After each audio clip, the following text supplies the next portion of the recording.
5 seconds to go.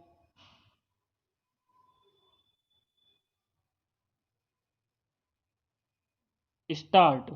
No confidence motions have become such a routine that we are not, at any rate, as such not bothered by their frequency, except that by repeated and unsuccessful use their utility will be blunted.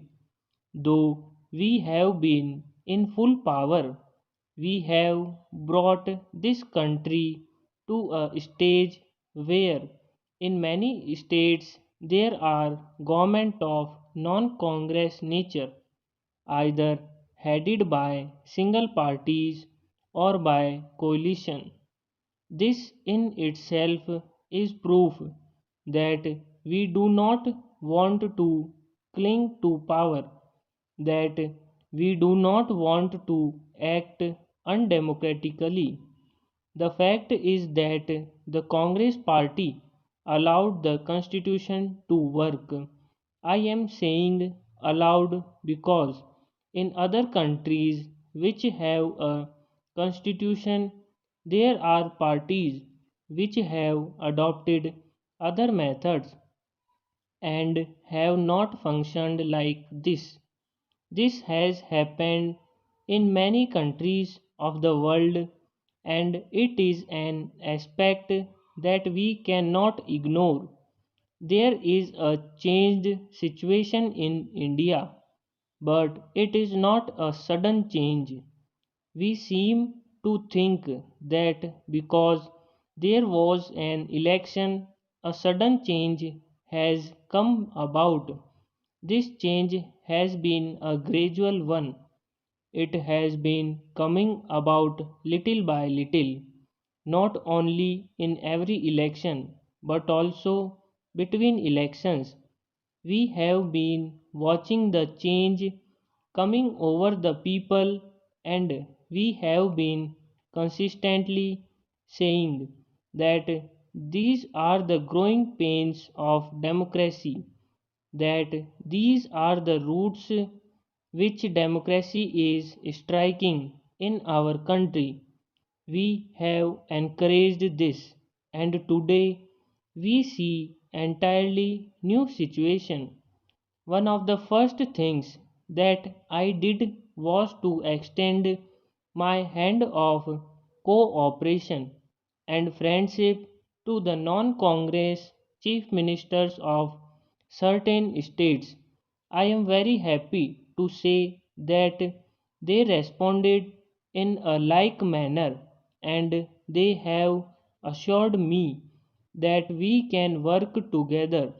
It is not an easy situation because not only are the economic and the food situation difficult, but the whole complexity of this new political situation is there.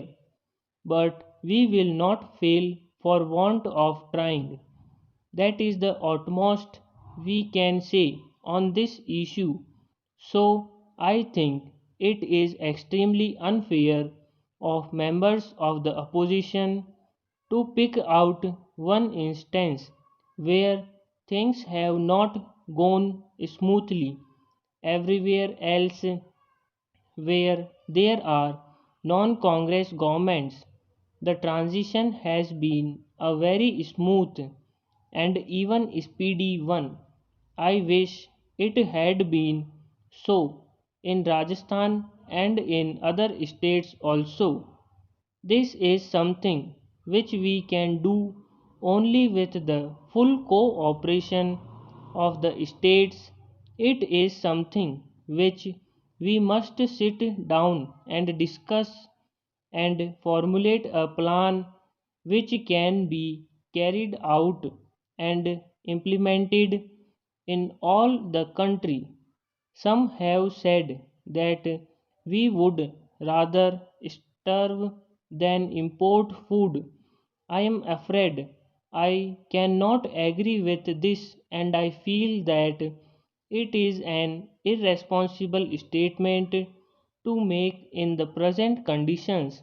when I talked of cooperation with honorable members outside.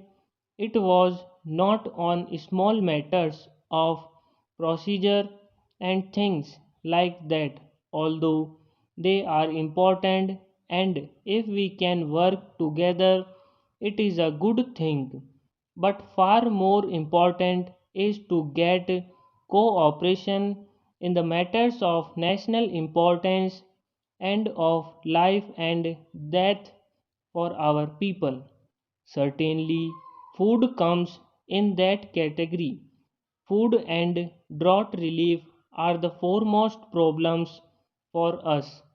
Last year, we faced the same kind of problem, and it was only through a Herculean effort that we were able to avert a great human tragedy. This year is even more difficult because reserves are depleted and there is considerable uncertainty about supplies. The minister has already outlined the program of short term crops, and we must all see that this program is made a success. There is also the need to accelerate intensive cultivation programs all over the country. Many steps are being taken to deal with the immediate problem in Bihar and eastern UP. Some people here mentioned Rajasthan. I would like to say that we have not forgotten at all that Rajasthan also faces this problem, and so do areas of other states.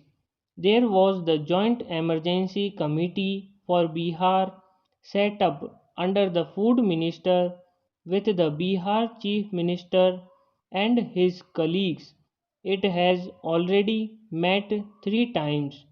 Drinking water is an acute problem in Bihar, and schemes worth over rupees 5 crore have been sanctioned by the central government.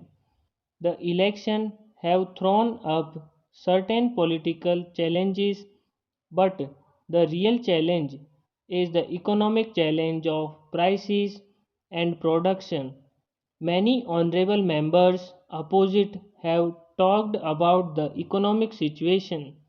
This is natural because it is a serious thing, but as usual, the diagnosis as well as the treatment has differed from person to person. This is what I mean when I say that we should get together on certain things. Let us have some kind of a minimum program on which we can agree, at least on one or two national issues. Higher production and budgetary discipline can give some respite from high price.